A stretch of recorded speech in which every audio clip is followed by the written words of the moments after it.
춥네요. 들어갈게요.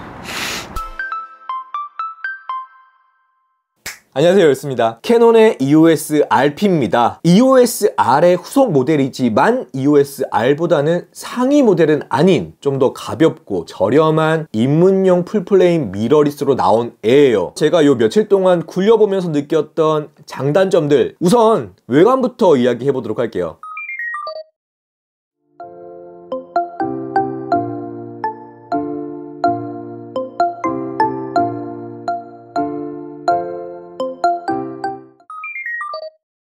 EOS RP는 굉장히 컴팩트하게 나온 제품입니다. 500리터짜리 생수 한 병과 굉장히 많이 비교를 할 거예요. 작고 가볍다라는 걸 어필하기 위함일 텐데 휴대하고 다니기에는 크게 무리가 없었어요. 단 내가 어떤 렌즈를 쓰느냐에 따라서 그 휴대성이 빛을 발하는지 쇠퇴하는지 렌즈 관련해서는 추후에 이야기를 하도록 하겠고요. 제가 얘를 쓰면서 가장 마음에 들었던 기능 중에 하나는 스위블 LCD, 특히 저처럼 혼자서 모든 걸 촬영하는 크리에이터들에게는 이 스위블의 존재 여부는 카메라 구매를 결정지을 만큼 굉장히 중요한 요소 중에 하나거든요. 이 스위블이 아닌 틸트가 되는 애들, 삼각대를 쓰거나 내지는 이 하슈에 외부 마이크나 지속광 같은 거를 결착하게 되면 이 틸트의 존재감이 완전히 죽어버리거든요. 그렇기 때문에 이 스위블 LCD를 한번 맛본 분들은, 저 역시도 이번 MWC19는 제 메인 카메라를 들고 간 게 아니라 이 스위블 LCD 사용이 가능한 카메라로 가져갔었거든요. 브이로그를 찍으시는 분들, 저처럼 혼자서 촬영을 하시는 분들이라면 이 스위블 LCD는 굉장히 편하게 느껴지실 거예요. 그리고 LCD 이야기가 나와서 말이지만 이 터치 감도가 굉장히 좋습니다. 메뉴를 선택하거나 내지는 이 초점을 맞추는 데 있어서 그런 속도들이 상당히 만족스러울 정도로 빨랐어요. 그 밖에 릴리즈 단자나 마이크, 이어폰,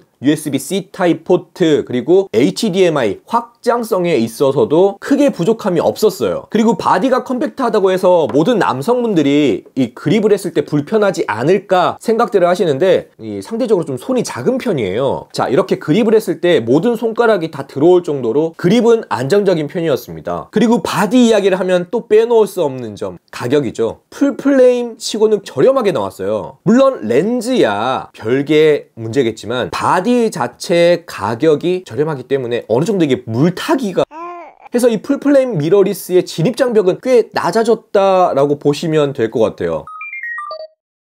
그중 첫 번째는 전원 버튼이었습니다. 카메라들이 이 오른손으로 모든 걸 커버할 수 있도록 전원 버튼 같은 것들은 오른쪽으로 배치를 해두는 경우가 많거든요. 제가 이 EOS RP를 처음 받아들었을 때 위에 있는 락 버튼을 자연스럽게 이렇게 켰다가, 아쉬운 점은 또 하나 있습니다. 측면에 보면 USB-C 타입 포트가 있습니다. 물론 EOS RP도 이 USB-C 타입 포트를 통해서 충전 가능합니다. 단 전용 어댑터나 USB PD 타입을 지원하는 보조 배터리 혹은 어댑터가 있어야만 충전이 됩니다. 화면이 켜져 있는 상태에서 충전과 동시에 촬영은 지원하지 않습니다. 결론부터 시작하겠습니다. 제가 느꼈던 얘는 사진용 바디입니다. 굳이 좀 비율을 따지자면 6대4, 7대3 정도로 사진을 찍기에는 전혀 불편함이 없었습니다. 제 실력 내에서는 좀 과할 정도로 괜찮은 제품이었어요. 저는 이 RF 35mm 단렌즈와 이 24105 RF 렌즈 두 가지를 병행해서 썼습니다. 하지만 이 EOS RP의 컴팩트함을 극대화시키기에는 역시나 이 35mm 단렌즈가 궁합이 제일 좋았습니다. 사진, 특히나 인물 사진을 많이 찍으시는 분들은 35mm 단렌즈가 베스트 조합이지 않을까 싶기는 해요. 이 EF 렌즈가 많아서 미러리스로 넘어가기 조금 애매하다 하시는 분들은 어댑터를 이용하시면 100% 호환해서 쓰실 수가 있기 때문에 이 어댑터가 대안이 되실 수 있다는 거는 알아두시고요. 사진을 찍으면서 가장 마음에 들었던 건 AF였어요. 현재 제가 사용하고 있는 모든 카메라들보다 월등히 빠른 AF 속도를 보여줬습니다. 듀얼 픽셀 AF뿐만 아니라 IAF까지 지원을 합니다. 즉 눈을, 인물을 그대로 트래킹하는 그 속도가 굉장히 만족스러웠어요. 특히 저는 주간보다는 야간 촬영을 좀 즐겼던 터라 거조도 환경에서도 테스트를 해봤는데 생각보다 얼굴, 눈 초점을 잘 잡아내더라고요. 지금 보시는 것처럼요. 초점에 대한 부담은 최대한 덜 수 있었습니다. 두 번째는 조작감이었습니다. 터치 스크린을 통해서 빠르게 값들을 세팅할 수가 있었어요. 물론 조작 버튼들 커스터마이징 할 수 있지만 LCD에 보이는 셔터 스피드나 ISO 노출값들 그냥 스마트폰 조작하듯이 빠르게 적용할 수 있다는 점은 꽤 편리했습니다. 그리고 이 스위블 LCD를 통해서 로우, 하이 다양한 앵글들을 손쉽게 촬영할 수 있다는 점도 괜찮았고요. 이 35mm RF 렌즈의 덕도 있지만 풀프레임이 갖는 심도 표현은 확실히 뛰어났습니다. 이 뒷 배경을 확 전문가가 아니라 풀프레임 바디를 쓰고 싶었던 아마추어 분들이나 입문자분들에게는 굉장히 권할 만한 바디였어요. 단 영상으로 넘어가면 이야기는 조금 달라집니다.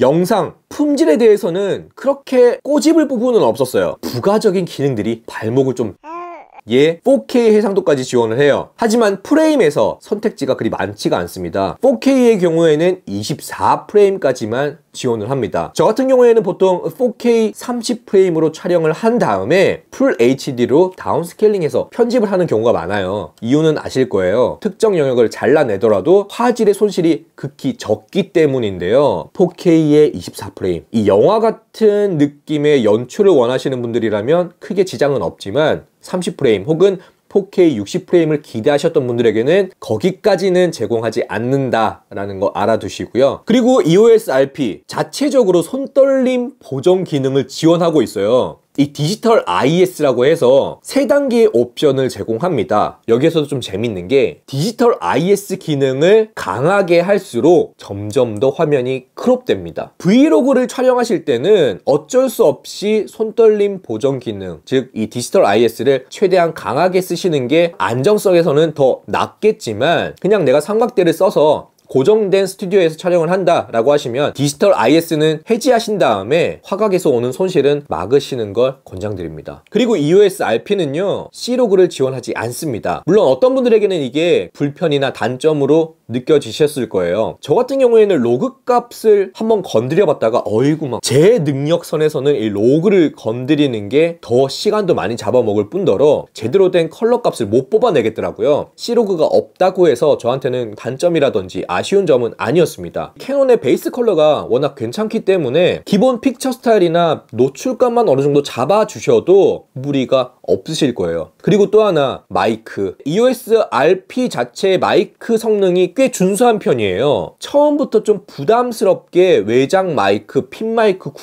구매하시기보다는 어느 정도 얘로 커버하신 다음에 다른 마이크들 병행해 쓰시는 것도 괜찮은 방법이라고 생각이 들었어요. 여러분 지금 이 카메라 어떠한 외부 마이크도 쓰고 있지 않거든요. 그래서 저조도에서 영상 품질 뿐만 아니라 마이크 품질까지도 한번 직접 확인해 보시기 바랄게요. 제가 알기로는 이 EOS RP 자체 마이크가 꽤 나쁘지 않은 걸로 알고 있거든요. 그렇기 때문에 외부 마이크나 핀 마이크가 없는 경우에 그냥 얘로 커버해도 되지 않을까 싶기는 해요.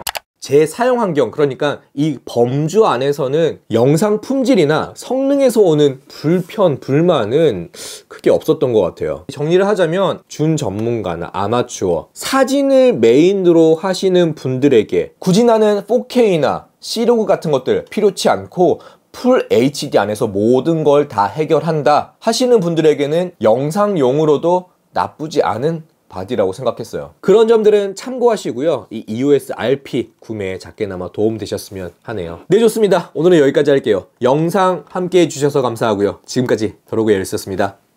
빠이! 쟤도 추울 텐데 들어가.